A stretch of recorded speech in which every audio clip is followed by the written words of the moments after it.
The CEO of General Motors just made a chilling promise, and I'll show you why this new engine might destroy the entire car industry. At a time when the world is going electric, GM has unleashed a massive 10.35-liter V8 engine with over 1,000 horsepower.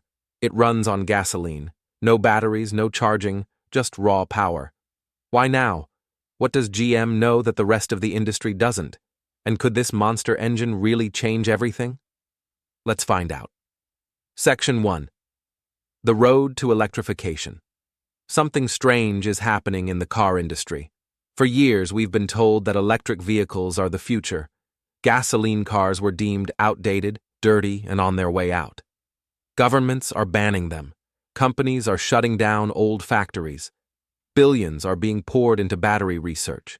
Everyone is preparing for a world where electric cars dominate the roads.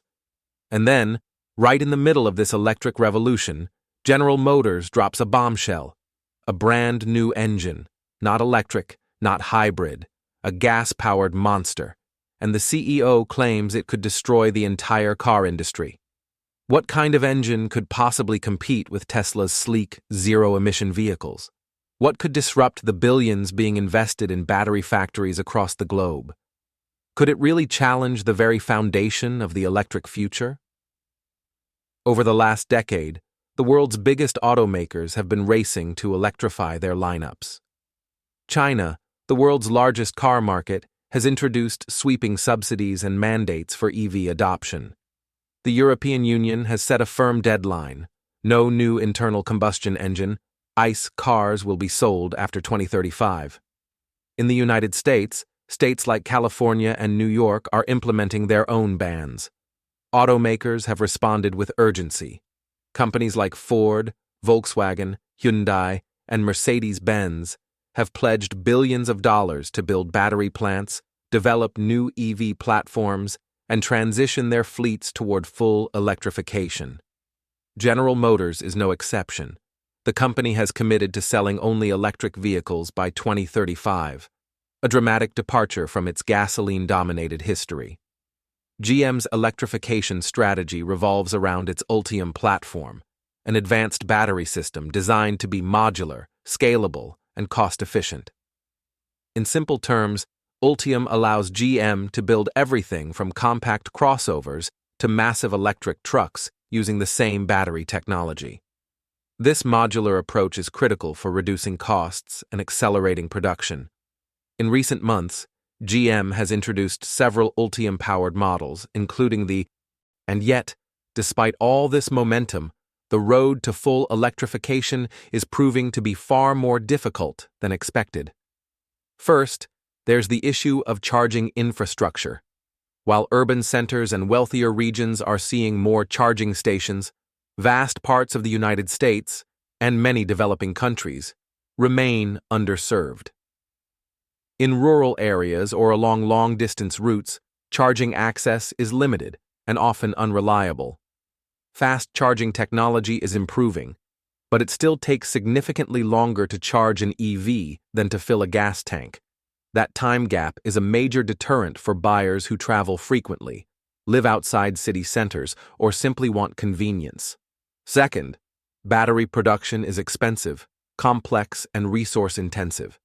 EVs rely on rare and difficult-to-extract materials like lithium, cobalt, and nickel.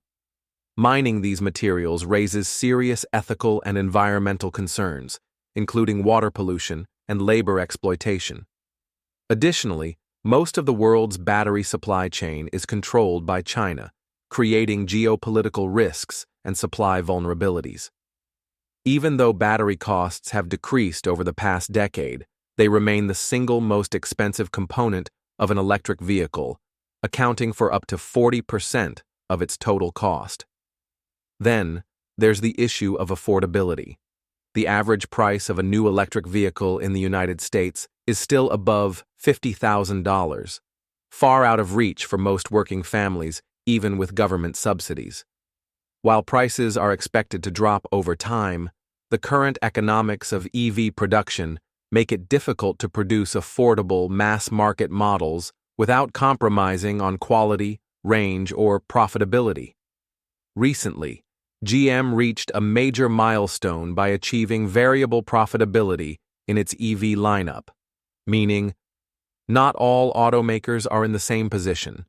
So, with all these challenges still looming over the EV revolution, what exactly is GM's play? Why unveil a gas-powered engine now, when everyone else is running headlong into electrification? Could this be a stopgap? A way to keep profits up while the EV market matures? Or does GM know something the rest of the industry doesn't? The answers to those questions lie in what GM has just revealed, and it might be more disruptive than anyone anticipated. GM's revolutionary new engine. Just when it seemed like the internal combustion engine was quietly being ushered off the stage, General Motors detonated a bombshell. In a world obsessed with electrification, GM has unveiled something so massive, so powerful, and so utterly unthinkable that it has left the entire automotive world stunned. This isn't just a throwback to the muscle car glory days. This is a 10.35-liter V8 producing more than 1,000 horsepower, and it does it without a single turbocharger, supercharger, or electric motor. In an era where every major car maker is racing toward electric vehicles, GM just unleashed a gasoline-powered juggernaut that shatters everything we thought we knew about the future of driving. Why would a company so heavily invested in electric vehicles build a monster engine like this? And what are they really trying to prove? Let's break this down. In late 2021, Chevrolet, a GM brand, introduced what they called the ZZ632/1000, a 10.35-liter naturally aspirated V8 crate engine. It was quietly released through GM Performance Parts, but recently it has re-entered headlines as GM leadership, including CEO Mary Barra, has begun publicly discussing its implications. Internally, it has been referred to as the company's ultimate combustion engine. Publicly, they're now presenting it as proof that combustion technology isn't dead. Not by a long shot. This engine is the largest and most powerful naturally aspirated engine GM has ever built. In simpler terms, it is a gasoline engine that uses no forced induction, no turbocharging, no supercharging, no hybrid boosting. Just raw air, fuel, and mechanical engineering. Despite this, it produces over 1,004 horsepower and 876 pound-feet of torque. To put that in perspective, that's more than double the power of most modern pickup trucks, and it even outpaces some of today's top electric supercars. And remember,